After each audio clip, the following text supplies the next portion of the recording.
Okay. Hi, everyone. I'm Constanza. I'm one of the co-founders of Sortile. And we primarily work with textiles. I don't know how many of you know, but there's 92 million tons of textiles that are wasted every year and end up in landfills all across the world. This is actually a picture of the Atacama Desert. It's the second largest textile dumping ground in the world, and it's in my home country of Chile, and it's how I became extremely, extremely passionate about this problem as I was doing supply chain research for retail companies at the time. And today, less than 1% of textiles is recycled. And when I kind of stumbled on this, obviously once you see it, you can't unsee it. And the natural question was, why, right? And when you think about stuff that ends up in these landfills, it's clothing. Like, why couldn't that be recycled when there's so much recycling in other industries, right? And the complexity with clothing is that most people don't really know what it's made out of. You put clothes on every day. You interact with textiles every day, whether it's curtains or carpets or, you know, a bunch of stuff around you, but you don't really know what it is. And when you talk about recycling, the only way to recycle is to actually know what you're putting in the process. And so it really came down to a trust problem. Can you, accurately be able to identify these textiles? And the way that these textiles were being sorted at the time, and honestly still today, is by reading clothing tags. But there's significant research that shows that clothing tags don't really tell the truth.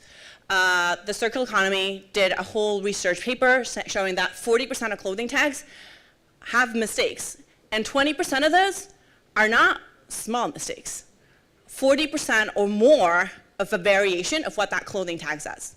So not even the people producing the textiles and buying those textiles even know what that is. And that's a huge problem for the recycling market, but honestly, it's a huge problem for the producers as well. They're purchasing these materials that they think they're getting, and many times they're not.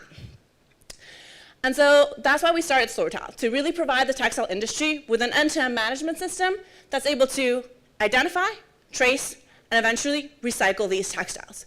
We're able to provide the industry with trustless fibers. You no longer have to trust that the label is correct.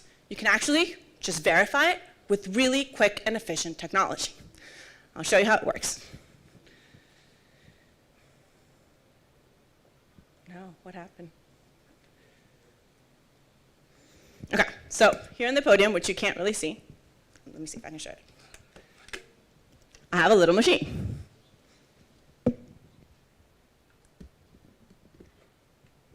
And the way this works is really simple. You take an article of clothing, literally just place it on top, and it'll tell you what it's made out of. It takes less than a second to get an identification, and we have accuracy rates of over 95%. We've been able to reduce costs around sortation in about 40%, and in some cases, over 80%. It's significantly faster and significantly more accurate, and you're able to divert these textiles to the best end use. And so, for example, instead of when you received a bale and you got hundreds of pounds that weren't fit for reuse, the natural next step was incineration or waste to energy or a landfill. In our case, you can actually sort it, send it to a fiber-to-fiber recycler, and not only is it better for the environment, but you're selling it to a fiber-to-fiber recycler. You're actually making more money off of it. So it's the best equation for all of these companies to provide new technology to an industry that's done manual sorting for ages, to actually have traceable and trustless fibers to work with them across the supply chain. In addition, we collect data from our own device and to a series of other IoT devices in these platforms that allow us to provide the traceability for all of these items. And so we're able to provide, for example, brands with a comprehensive report of what happens to everything in their take-back program. How much of it went to rewear? Which markets? Did it end up locally in the US? Did it go abroad? Where abroad? What clients?